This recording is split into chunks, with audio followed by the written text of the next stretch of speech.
polio a uso se produce un convenio. Bueno, muchas gracias, es una grata oportunidad estar con todos ustedes y estar en una mesa compartiendo responsabilidades con Víctor López García, con Fernando Lindo, que está liderando la Secretaría Distrital de Miraflores, y con un amigo tan cordial, tan fraterno como Miguel Ángel Rodríguez Mackey. Creo que Miguel Ángel ha dado un lineamiento general de la política exterior peruana y cómo el Perú debe ubicarse en estos tiempos, en este siglo y en esta década, a pesar de las sucesivas crisis políticas, para poder sacar ventajas comparativas de un proceso de globalización que puede tener una etapa de crisis transitoria, una guerra comercial que puede llamar la atención de los medios de comunicación internacional y ha causado cierto nerviosismo en los mercados internacionales, pero creo que el mundo de ahora, y sobre todo ya que hemos hablado de Ayer Latorre y del antiimperialismo, creo que la gran contribución del APRA continental, de Ayer Latorre, de su etapa juvenil, cuando fundó el APRA como movimiento continental, y la gran contribución del Partido Aprista peruano a la política nacional y del presidente García, sobre todo en su segundo gobierno, pueden dar una gran lección de qué debe ser la política exterior peruana y latinoamericana en estos tiempos.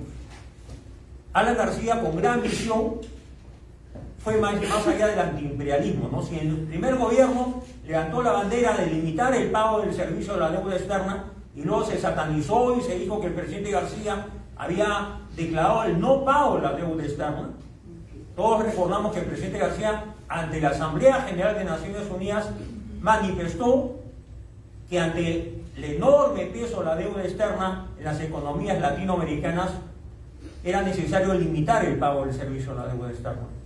En ese entonces el Perú exportaba a los mercados internacionales más de 3.000 millones de dólares. Hoy exportamos más de 75.000 millones de dólares, 25 veces más. Y no ha crecido la población 25 veces más, ha crecido al doble, ¿no? Éramos alrededor de 17 millones en el año 85 y somos ahora 34 millones aproximadamente. Entonces hay una mayor capacidad exportadora nacional y además una capacidad exportadora diversificada y a mercados distintos. Alan García, con una gran visión de estadista, no solo se quedó en el campo del Tratado de Libre Comercio con los Estados Unidos. Alejandro Toledo, que hoy está privado de su libertad, sentenciado por un tribunal nacional, creyó y vendió la idea de que con un TLC con Estados Unidos íbamos a pasar a ser un país desarrollado prácticamente. Y lo cierto es que el presidente García entendió que Estados Unidos era un mercado importante, pero había que abrir la economía nacional a otros mercados. El mercado del Asia-Pacífico, la República China, Corea del Sur, Japón, ¿no? Singapur, la Unión Europea, ¿no? Canadá, al norte de los Estados Unidos, y por cierto, fortalecer los lazos de integración latinoamericana. Cuando Ayer Latorre habló de la integración continental, de la unidad política y económica de América Latina, no se había producido pues esta gran revolución tecnológica, esta gran revolución digital, no se habían integrado todos los continentes, teníamos a una China aún aislada de la comunidad internacional. El gran cambio político se dio en China cuando un visionario como Henry Kissinger convenció al Departamento de Estado y al presidente Nixon de visitar China en el año 71-72, una visita de Estado, con un Mao Zedong ya anciano, pero que atendió y lideró esas conversaciones que fueron, creo, un cambio de rumbo para la República China. Hasta ese entonces China era un país que estaba bajo la égida del Partido Comunista, sigue siendo un país bajo la égida de un solo partido. No hay pluralismo político en China, tampoco hay libertad de expresión ni derecho a la sindicalización. Es un sistema autoritario, partido único, pero la República China tenía una alta población rural, una escasa población en las ciudades, ¿no? Poco comercio con el mundo y había una extrema pobreza en amplios sectores de la sociedad china, ¿no? Extrema pobreza que se veía en el campo nutricional, en el campo del vestimento, en el campo que usaban solamente bicicleta como medio de transporte. Hoy China en 50 años ha dado un giro extraordinario y se ha convertido en la gran fábrica del mundo. Hay otro actor importante, que Miguel Ángel lo dijo en su presentación, la India, que tiene incluso más población que la República China en ese momento, que tiene parte de la cultura británica, porque la India fue colonia británica y aprendió seguramente algunas bondades del sistema político británico, que el propio Ayer la Torre admiraba, ¿no? El sistema parlamentario del Reino Unido. Y Ayer la Torre, por eso en los años 60 hablaba de que el primer poder del Estado no era el Ejecutivo, era el Congreso. Y la célula parlamentaria aprista, que en ese momento hizo coalición con la Unión Nacional Obrerista, demostró que desde el Congreso se podía impulsar el desarrollo nacional. Entonces, hay muchos actores en juego. Y lo que ha afectado mucho a la Unión Europea, que pensó que con el euro, la moneda única, el libre tránsito de las personas, el libre tránsito de capitales, ¿no? Migrantes de Europa del Este llegaron a Europa Occidental, el euro competía con el dólar en los mercados internacionales, se hablaba de la Unión Monetaria, el Banco Europeo, el Parlamento Europeo. Pero ¿qué ha pasado con Europa? ¿Por qué ha declinado? ¿Por qué está declinando? Porque Europa está erosionada por una alta migración y además por el progresismo internacional, ¿no? Por esta ideología de género, por esta Agenda 2030. Y yo más de una vez he dicho que en la letra pequeña que nadie lee está el gran engendro de un mundo desbordado por una actitud hasta cierto punto perversa en algunos temas. Están desnaturalizando la esencia del Occidente y la esencia del cristianismo y la esencia de lo que creemos en valores fundamentales como son la familia, ¿no? El derecho a la vida, el derecho a la libertad. Ya un presidente liberal o anarcoliberal, como lo llaman otros, como el presidente Milei, ha dicho, ¿no? En más de una oportunidad en Davos, que los líderes empresariales y políticos de la Unión Europea están siendo responsables del colapso de Occidente, porque han abrazado una agenda que está quebrando los cimientos de la Unión Europea, del mundo occidental y del cristianismo que ha tenido tanta presencia en toda Europa. Entonces hay varios mundos y hay varios bloques.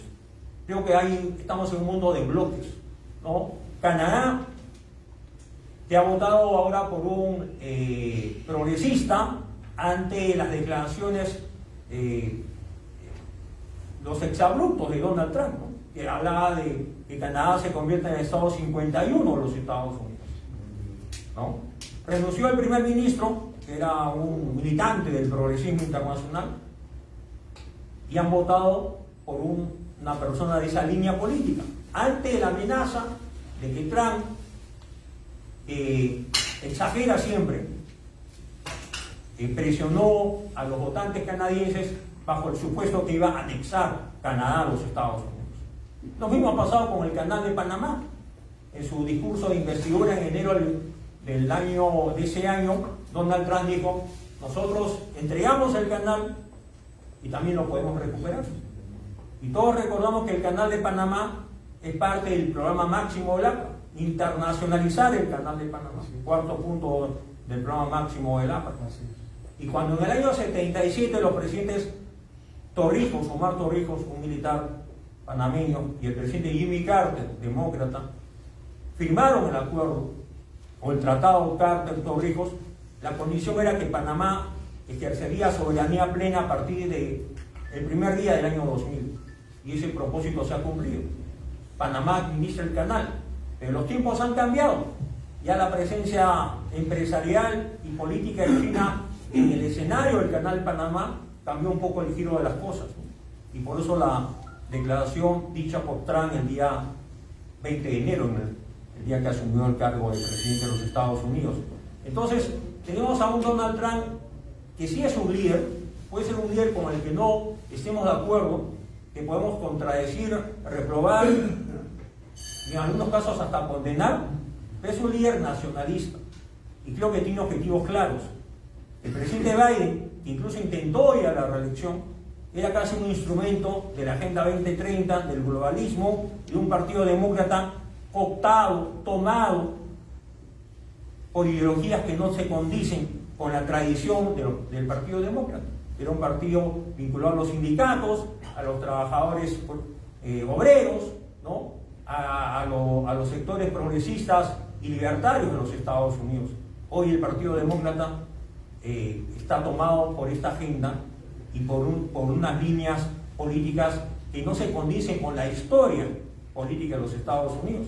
Por eso es que por los republicanos han votado los trabajadores desplazados porque la industria norteamericana cerró los talleres y fábricas y se fue a la República China, o se fue a la, ¿no? Y han votado los sectores incluso hispanos o latinoamericanos que tienen presencia en los Estados Unidos, porque se había exagerado mucho la presencia de este debate, si el aborto, si la eutanasia, si la ideología de género, si el cambio de sexo, el derecho a las minorías sexuales, cuando los temas de la sociedad norteamericana son otras, las prioridades son otras.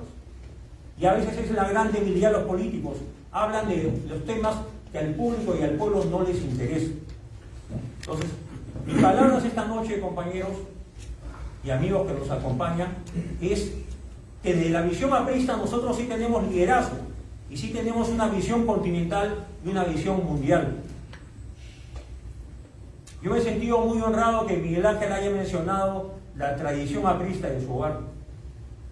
Y creo que al lado de compañeros de larga trayectoria, y recordando a Carlos Enrique Melgar, que hace unos días recordamos el centenario de su natalicio, creo que el mundo y la política peruana debe recuperar el espacio del debate y el espacio de las ideas, ¿no? Hace poco escribí una columna cómo se había convertido la política casi en una mercancía.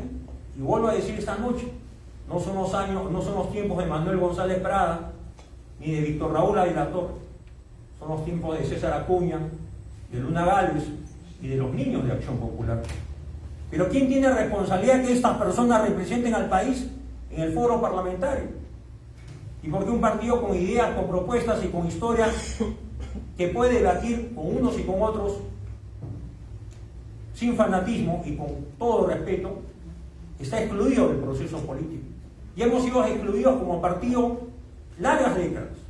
Carcelería, persecución, fraude, golpes de Estado en el 48, en el 62, en el 68.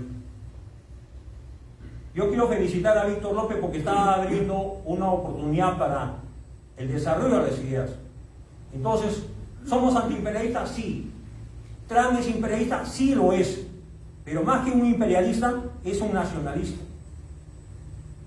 Tal vez extraviado en algunas ideas. Tal vez muchas de sus promesas no se van a cumplir. Tampoco las cumplió en el primer gobierno. Y como se dice ahora, hay que aprender a coexistir con un Trump que del dicho al hecho demuestra que no siempre lo que declara y anuncia, ejecuta y cumple. Ha cambiado la política norteamericana y la prueba de que el mundo ha sido remecido por las órdenes ejecutivas de Trump es que no solamente los especialistas hablan de este tema, los migrantes, los que no han alcanzado aún la ciudadanía norteamericana, las deportaciones, ¿no? El hecho de enviar deportados a El Salvador y que se abran las cárceles de El Salvador para recibir personas calificadas como delincuentes en los Estados Unidos, la calificación de que el Tren de Aragua, que también lo tenemos en el Perú, es una organización terrorista. Entonces, Estados Unidos, en mi concepto, sigue siendo el líder. Lo está demostrando un gobierno como el de Trump, que en pocas semanas ha cambiado un poco el curso de las cosas. Ahora, ¿Estados Unidos tiene la hegemonía que tuvo económicamente al final de la Segunda Guerra Mundial? No. Hay un peso mayor en otras economías del mundo. Pero Estados Unidos aún mantiene por lo menos un 25% del PBI mundial. ¿No? Canadá es un país incluso más extenso que Estados Unidos, pero con una población ínfima. Tiene 30 y tantos millones de habitantes, con un territorio más amplio que el de Estados Unidos. México, que ha vivido y sabido vivir en el plano comercial e industrial del Tratado de Libre Comercio entre Canadá, Estados Unidos y México del año 94, depende mucho de los Estados Unidos. Por eso una presidenta ideologizada como Claudia Sheinbaum, ¿no?, se controla, expresa discursos lo menos confrontacionales posible y marca distancia un poco con la forma de hacer política de López Obrador, que es su padre político, su tutor político, ¿no?, Grupo Moreno. En Centroamérica hay personas muy cercanas al presidente Trump, Bukele, ¿no? La Costa Rica, que todos recordamos con aprecio, es una democracia sólida, una democracia social, como lo quiso siempre Ariel Latorre, ¿no? En Venezuela hay una crisis política.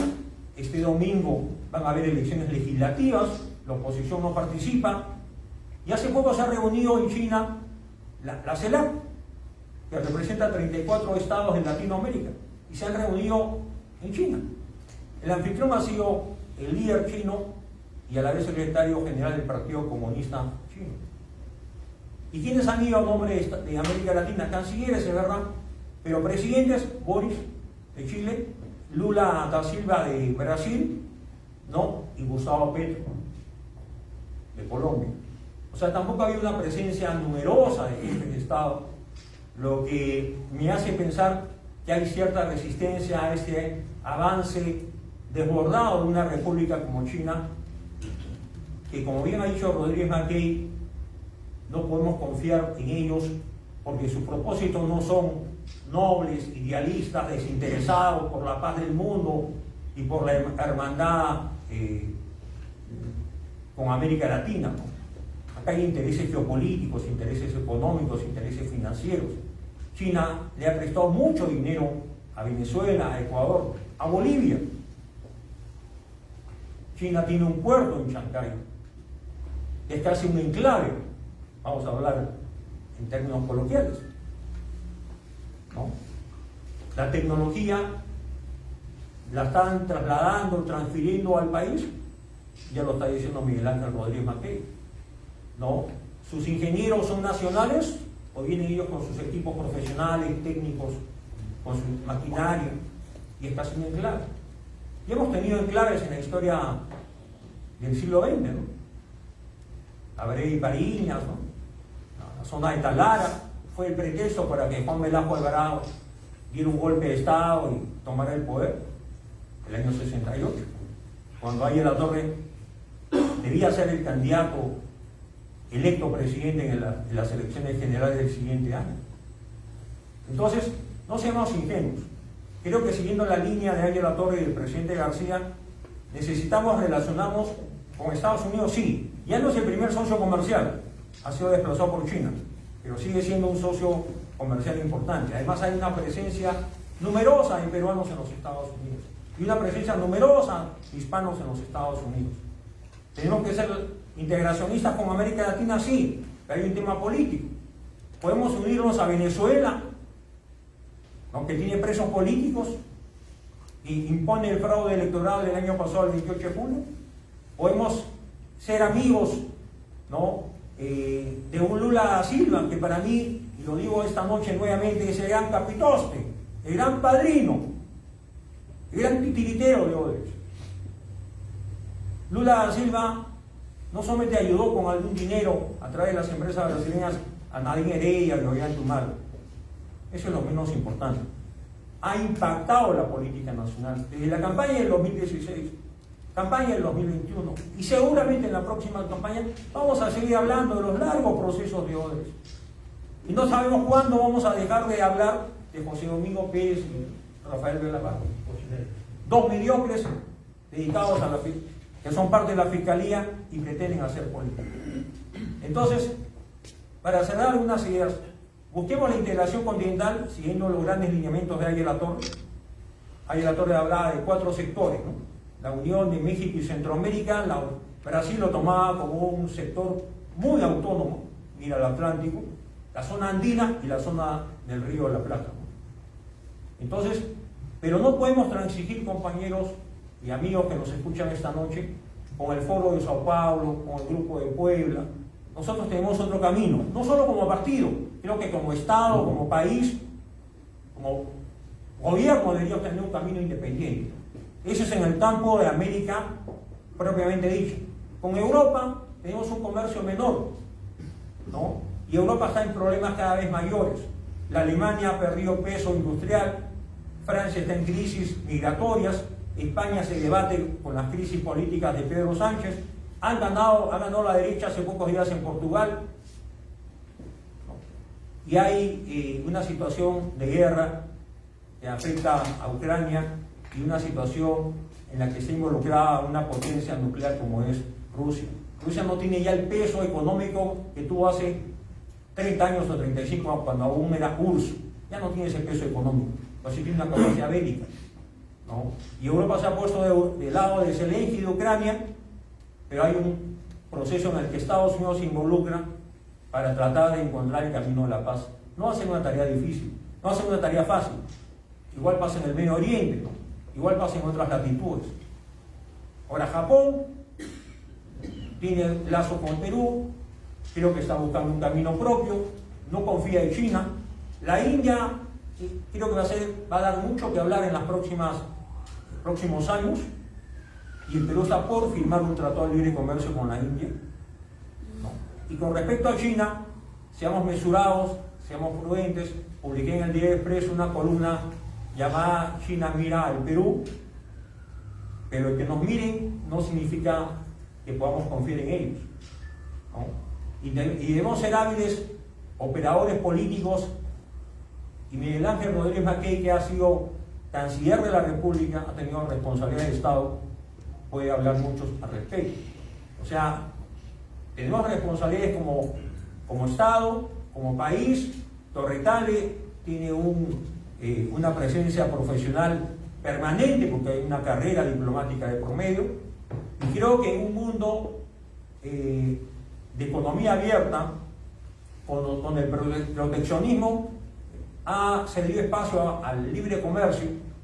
Medidas como las que Trump ha propuesto de subir aranceles, creo que han tenido solamente un efecto: saber negociar. Presionar a Canadá, negociar con México, negociar con América del Sur, ¿no? Nos impuso 10%, luego está en suspenso. Y realmente hay una cosa que también no se puede obviar. Creo que bajo la lógica norteamericana ellos dicen: todos quieren vendernos a nosotros y pretenden que le compremos de todo a todos, pero cada vez el mundo le compra menos a los Estados Unidos. Si uno va a los Estados Unidos, hay automóviles de diversas marcas y diverso origen en las calles de las grandes ciudades. Usted va a China, usted va a Europa, y los carros no son norteamericanos precisamente. Entonces, yo creo que el comercio es de ida y vuelta, y en el mundo político y comercial debe haber la reciprocidad, ¿no? ¿Sigue habiendo imperialismo? Sí. ¿Por cuánto tiempo? Indeterminado. ¿China es un país imperialista o con vocación imperialista? Sí lo es, y lo va a ser más en el futuro. No somos cercanos geográficamente a ellos, es verdad, pero Estados Unidos, imperialista, con un líder nacionalista que no cede a su vocación imperialista, nos da una lección, y por eso el APRA debe tener larga vida. Volvamos a leer a Ayer La Torre, volvamos a leer las obras completas del antiimperialismo del APRA, y entendamos que el mundo no es el que analizó Víctor Raúl, que murió en 1979, que es un mundo cambiante, pero nuestra tarea no es repetir, no es memorizar, no, es analizar y proponer.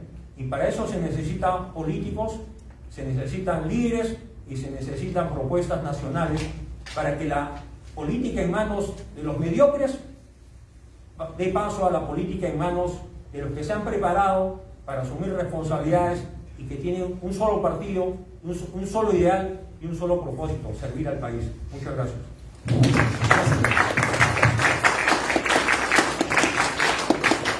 Muy bien. Juan Antonio Torres, siguiente. Bueno, creo importante hacer algunas precisiones. En verdad no está el rostro o la imagen de Javier Vallarresta, porque en esa imagen señera están los fundadores del aprismo, ¿no?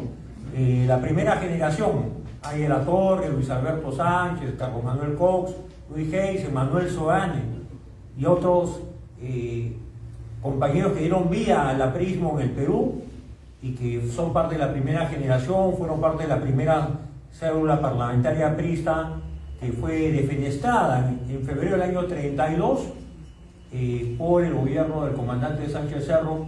Fueron arrojados, fueron deportados al exilio por razones políticas.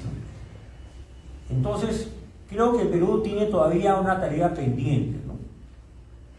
Y hace poco una nieta de los Antonio Miró Quesada, que fue asesinado en el año 35, ha escrito una columna en el Diario del Comercio, 90 años después del asesinato del director del Comercio y su esposa, ocurría en Lima en mayo del año 35, y eso significa que si hay, desde el Comercio escribe una columna, en los mejores términos posibles, hablando de un hecho político y delictivo como el que ocurrió en esa fecha, quiere decir que en el Perú aún hay heridas abiertas, procesos por cerrar, etapas no concluidas.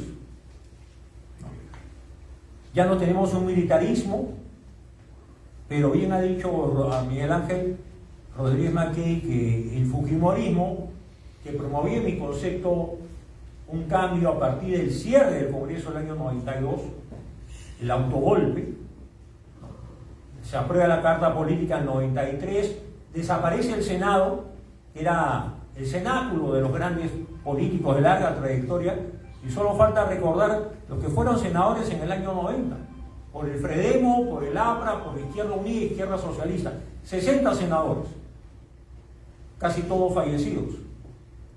Esa generación no continuó su labor, y había un vacío político, porque se creyó que estabilizando la economía, corrigiendo los desequilibrios fiscales, poniendo punto final a la hiperinflación y reinsertando al Perú en la economía internacional, iba a ser suficiente.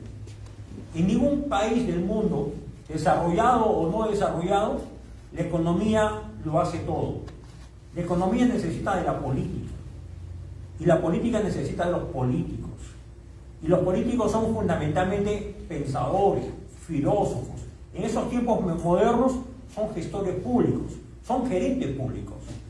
Uno de los dramas del Perú es que tenemos un presupuesto mayor a los 240.000 millones de soles actualmente y no se ejecuta todo el presupuesto. Los ministerios no ejecutan el presupuesto, no gastan los recursos asignados, y cuando se gastan mal. Hay muchas pruebas al respecto. Se está inaugurando un moderno aeropuerto internacional, sin embargo no se han hecho los puentes que van a permitir el acceso a ese moderno aeropuerto. Entonces, y sin embargo el ministro de Transportes ahora es el ministro de Economía, el que fue ministro de Transporte hasta hace unos días es ahora el ministro de Economía. ¿Dónde están los políticos? ¿Dónde están los técnicos asesorados por los políticos?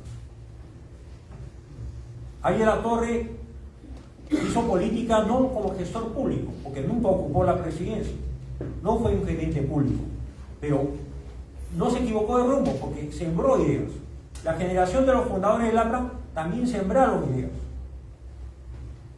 Y ahora podemos releer el antiimperialismo del APRA o 30 años de aprismo o espacio tipo histórico y darnos cuenta que el APRA tiene futuro porque tiene ideas y tiene vitalidad.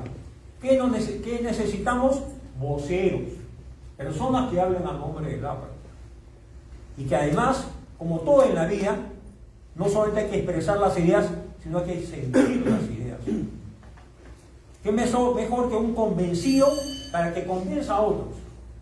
¿Qué distinto al político que habla o lee discursos redactados por otros y dice cosas en las que no cree? Más aún, en las que no tiene la menor idea de lo que está diciendo. Alguna vez ocurrió en una entrevista de Alfredo Barnechea, hace años en contacto directo, que le preguntó a Carlos Delgado Olivera, que era el asesor de Juan Velasco Alvarado. Y le preguntó Barnechea, señor doctor Delgado, ¿usted cree que Juan Velasco entendía los discursos que usted le redactaba? Porque Velasco tenía largos discursos, ¿no? Y hablaba de la democracia social, de participación plena, del binomio pueblo-fuerzas armadas. La señora Boluarte también nos ha regalado un largo discurso el 28 de julio pasado. No, horas de horas. ¿Quiénes redactaron eso? ¿Fue un copia y pega? No lo sabemos. Entonces, en realidad, felicito a Miguel Ángel. Lamento que no esté esta noche el doctor González Olaechea, que tuvo el gesto, cuando el APRA aún no había logrado su inscripción formal ante el registro de organizaciones políticas del Jurado Nacional de Elecciones, publicó una columna en el diario El Comercio, bajo el título Renacer aprista. Y un artículo de opinión con respeto, con aprecio y con cierta simpatía por el movimiento que lideró Ángel Latorre. Entonces, esta noche, siguiendo la línea de análisis, Miguel Ángel habló de la bipolaridad, de Kissinger, de Nixon, del viaje a la República China, del cambio de rumbo de China y cómo salió de juego la URSS y cómo la URSS colapsó. Y si la URSS colapsó, hay otros países del mundo también pueden colapsar. Hay economías que pueden colapsar. El capitalismo ha estado siempre expuesto a crisis económicas. La del 29, ¿no? Luego la crisis de la deuda de los 80, la crisis inmobiliaria del 2008, durante el segundo gobierno del presidente García. Y ciertamente cada crisis deja lecciones, deja un aprendizaje, ¿no? Y creo que América Latina aprendió de sus errores, y el Perú aprendió de sus errores, y el APRA también aprendió de sus errores. Por eso tuvimos un segundo gobierno con estabilidad financiera, con aumento de reservas internacionales, con reducción de la pobreza en 20 puntos, casi 7 millones, o al menos 6 millones de peruanos dejaron de ser pobres y pasaron a ser parte de las clases medias. Pero las clases medias, compañeros, necesitan ideas, si no son clases medias vacías, clases medias consumistas, clases medias que buscan el turismo hacia afuera, el carro nuevo, el departamento mirando a la playa, en Barranco, en Miraflores. Las clases medias necesitan ideas, las clases medias necesitan líderes, pensadores. Y cuando Ángel Latorre habló del Frente Único de Trabajadores Manuales e Intelectuales, no se equivocó. Y por eso en esa playa de fundadores hay intelectuales que pudieron tener una vida holgada y cómoda, pero optaron por el sacrificio, la lucha política, por las privaciones. Y cuando ahora se habla de persecución política, ¿de qué persecución política estamos hablando? Si la bancada de Perú Libre y el bloque magisterial que respaldaron a Pedro Castillo, que fueron elegidos el mismo día que fue elegido Pedro Castillo y Dina Boluarte, siguen en el Congreso. Son bancada, ahora son dos bancadas, Perú Libre y bloque magisterial, pero incluso Valdemar Cerrón es parte de la mesa directiva. Qué distinto escenario el que vivieron Manolo Sebane, Luis Alberto, Cox y Lucho Heisen el año 32. Siendo constituyentes, fueron llevados al exilio, a la deportación, ¿no? Retirados forzosamente, a la fuerza del hemiciclo que estaba debatiendo la nueva constitución que finalmente se aprobaría en el año 1933. Entonces no hay persecución. Y por eso seamos críticos cuando la señora Nadine Heredia, que entró a la política para cambiar su suerte económica. Y ahí está el tipo de familia. La madre condenada a 5 años, el hermano a 12 y ella a 15. ¿Qué tal familia? ¿Qué familia aprista ha tenido ese comportamiento? Si cuántas familias apristas, los padres de nosotros o los abuelos de nosotros, han pasado las mayores dificultades laborales, personales, privación de libertad, persecución. Entonces, hace unos días yo dediqué una columna en el portal El Montonero, para quienes quieran leerla, sobre José Mujica, que ha muerto a los 89 años y el mundo le ha rendido tributo. Y yo digo de José Mujica, ¿no? José Mujica no llegó a ser un converso, porque José Mujica hablaba de su carcelería, hablaba de que estuvo a punto de perder la cordura, estuvo a punto de perder la razón, que no tenía acceso a la lectura, que fue privado de su libertad. Nunca explicó por qué fue privado de su libertad. Y tampoco ningún periodista le preguntó por qué fuese privado de su libertad. Y nunca dijo a los que estaban todavía alzados en armas, la FARC, Ejército de Liberación Nacional o los grupos terroristas: yo tomé el camino equivocado, los exhorto a que pongan las armas y busquen el diálogo. Entonces estamos ante un mundo de falsos valores, de falsos ídolos. El APRA tiene mucho que enseñar. Y yo creo que una tarea, y Fernando Lindo es testigo, porque me ha dado oportunidades que otros no me han brindado en el APRA, de hablar y dirigirme a muchos, escribir y publicar, disertar, ¿por qué no debatir también? Hace un tiempo me permití retar a debate a Gustavo Gorriti, a Rosa María Palacio y alguna vez a Vladimir Cerrón. Los apristas estamos preparados y no nos corremos de los debates. Y cuando estábamos a pocos días de cumplir el natalicio del presidente García, es mi tarea, mi deber, honrar su memoria, pero no quedarnos en el recuerdo y la evocación, sino buscar la renovación, que significa que todos, los apristas de más o de menos años, cumplamos esta tarea histórica de hacer que el APRA sea el gran cordón umbilical que le dé a América Latina y al Perú una oportunidad de democracia social, de paz con libertad. Estados Unidos es una potencia, está pretendiendo recuperar su hegemonía. Intentó con el presidente Clinton la Iniciativa para las Américas. Luego surgió con Bush, hijo, el ALCA. Fracasó el ALCA. Luego los TLCs, y ahora está buscando un nuevo ordenamiento internacional que creo que ya cuando tengamos oportunidad de contestar las preguntas de ustedes vamos a poder hacer algunas precisiones. La tarea es inmensa. Estamos a un año de cambios, elecciones nacionales. Los vientres de alquiler ejercen poder en los municipios, en las regiones, y los parlamentarios tienen bancadas que solo responden a intereses muchas veces nefastos, ¿no? Estos ilegales de la minería son los que están financiando, estoy seguro, a muchos de los nuevos partidos y a muchas bancadas que están asentadas en el Congreso, entre ellos el señor Salguano, presidente del Congreso.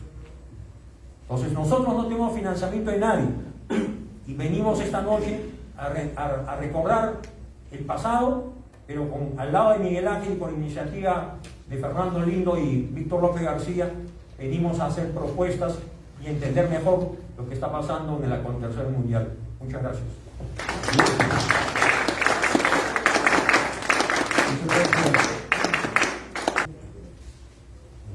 Quiero recoger el mensaje de Miguel Ángel Rodríguez Mackey, porque el aprismo nunca estuvo lejos de la religión. Hay estudios sobre aprismo y religión. Jeffrey Kleiber, historiador cercano al APRA, escribió sobre cómo los discursos de Ayer La Torre, de los líderes apristas, estaban imbuidos de un mensaje cristiano, un mensaje religioso. Hasta la propia Marsellesa habla de abrazar la nueva religión. Y Ayer La Torre, que fue protagonista del 23 de mayo de 1923, que fue la prueba de fuego del naciente Frente Único de Trabajadores Manuales e Intelectuales, donde fallecieron 2 trabajadores en esa fecha, fue acusado muchas veces de ser ateo, no católico y enemigo de la Iglesia, ¿no? Como una manera de negarle legitimidad al pueblo creyente. Ayer La Torre creyó en Dios, y los apristas nunca hemos tenido, digamos, una religión oficial, pero lo que yo sí puedo decir esta noche es de que si algo ha mantenido unido al APRA y algo ha ilusionado al APRA, ¿no? Y voy a recordar lo que manifesté alguna vez, de que un militar en época de persecución trató muy mal a una campesina humilde y le dijo: tú no puedes ser aprista. ¿Por qué? Porque tú eres ignorante. Y para entender al APRA hay que leer, hay que saber de historia, filosofía. Tú no estás preparada para ser actriz, le dijo el militar. Y ella le contestó con gran sabiduría, ¿no? La sabiduría que tiene la gente del pueblo, la gente humilde. No entenderé el APRA, pero sí siento al APRA.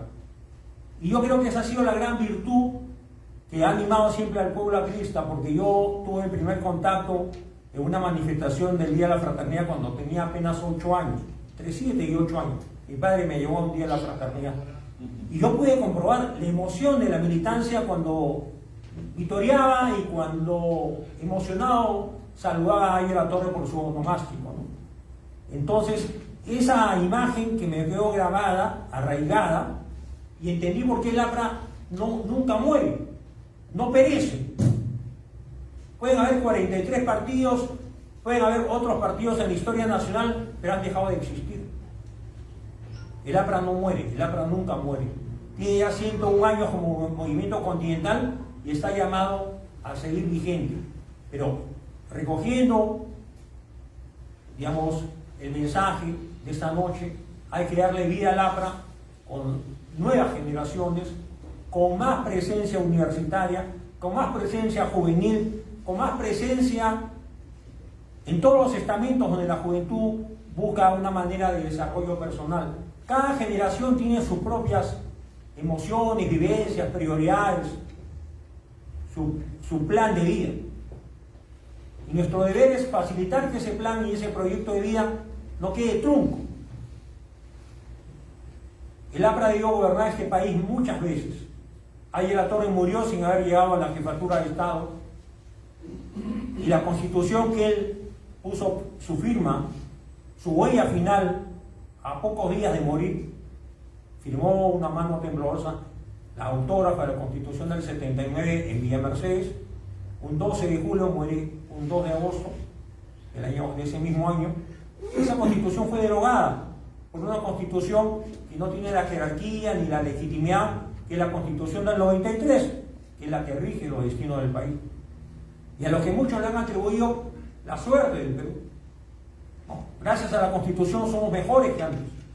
Eso no es verdad, pero no es el tema de esta noche. Entonces, el fujimorismo puede haber llegado al gobierno y puede tener aspiraciones presidenciales, pero el fujimorismo no le ha aportado una sola idea al país, no le ha aportado una sola ilusión a este país. Y si comparamos la militancia aprista, y esta noche debemos repetir que ni una sola ficha de inscripción presentada ante el Jurado Nacional es falsa, todas son legítimas, no hay una sola firma falsa. Otros partidos tienen miles y miles de firmas falsas. ¿Quién lo financia? Seguramente la minería ilegal.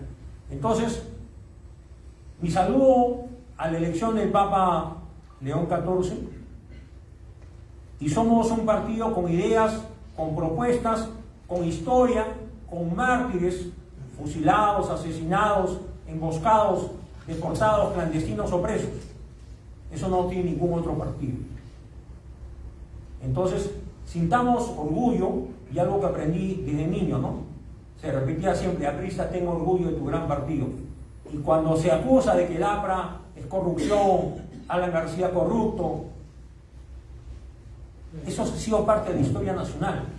En una época siempre se decía que la culpa de todo la tenía el APRA. Y así crecieron muchas generaciones. Entonces ahora, a los más jóvenes y a todos, afirmemos lo que somos, no tengamos vergüenza en lo que hemos hecho, mejoremos nuestro desempeño político y tengamos vocación por el poder. Porque no estamos acá en política, compañeros y conciudadanos, para hablar, evocar, sino para hacer gobierno. Porque los partidos de frente único o de clase, el APRA es un partido de frente único, tienen que tener vocación por el poder. Dejemos atrás cualquier abstencionismo y dejemos atrás el temor de que no pasamos la valla y tengamos la esperanza y la ilusión de que el pueblo se va a volver a reencontrar con el APRA. Perdimos el norte ante un personaje que no podría estar esta noche e ganar 2 ideas, César Acuña. Ni 2 ideas podría ganar ese señor. Plata como cancha. Y el fujimorismo está en todo el país, es verdad. Y tiene millones para poder emprender una campaña. pero nosotros tenemos la fuerza moral y las ideas y la ilusión de que nuestro esfuerzo, porque no hemos tenido otra militancia que no sea la del APRA, y estoy seguro que muchos de ustedes están en esa línea principista, abracemos nuevamente las ideas y ofrezcamos a la juventud relatos nuevos. Yo estoy seguro que la juventud que cree que Heró, que Pepe Mujica, que Che Guevara, que Castro son dignos de seguir, cuando conozcan los relatos y las narrativas apristas, con verdad y con convicción, van a ilusionarse nuevamente en un partido que, no teniendo el poder siempre, ha ejercido poder desde abajo, desde el pueblo, desde la conciencia nacional. Muchas gracias. Muchas gracias.